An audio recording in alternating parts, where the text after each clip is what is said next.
चला तर बघू आपण कशी झाली तयारी. हे सर्व वाण आणून ठेवलेले होते आणि ताट पण असं रेडी करून ठेवलं होतं आरतीने. त्यानंतर रांगोळी पण बघा तुम्ही, पूजाने खूप छान काढली. ट्रेनची बिस्किट गाडी मला खूप आवडली आणि असा आम्ही सियाचा सेटअप करून ठेवला होता बोरणांसाठी आणि सर्वांना तो खूप आवडला. तुम्हाला आवडला का तुम्ही मला नक्की सांगा. आणि आरतीला म्हटलं घ्या आवरून आता पटकनी. मग सियाला मी घेतलं होतं तोपर्यंत, त्याच्याबरोबर एक व्हिडिओ काढला. मग सियाचं पण आवडायला घेतलं. खूप छान दिसत होतं तिला फ्रॉक जो आम्ही घेतला होता तो. आणि तिला सर्व असे दागिने वगैरे जे घातले, पण ती काय ठेवती का, तिने पटापटा तोडायला सुरुवात केली.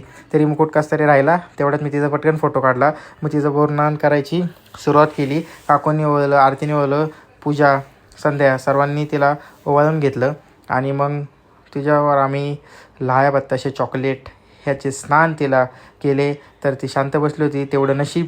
आणि मी आणि आरतीने पण केलं. तर हा क्षण खूप छान होता. तुम्ही पण तुमच्या मुलीच्या प्रत्येक क्षणासाठी उपलब्ध राहा असं मला वाटतं. आणि ही आमच्या इथली आहे चॉकलेट चोर तनुजा. तिने पटापटा चॉकलेट चोरली आणि ह्या दोघीजणी तर खूप दिवसांनी जरा भेटल्या. दुसरं चॉकलेटवाल्याला खूप चॉकलेट लागतात. त्यानंतर आरतीने हळदी कुंकूची सुरुवात केली आणि हळदी कुंकू केल्यानंतर तिने सर्वांना वाण दिले आणि त्यानंतर मग समोश्यावर सर्वांनी पटापट ताव मारला.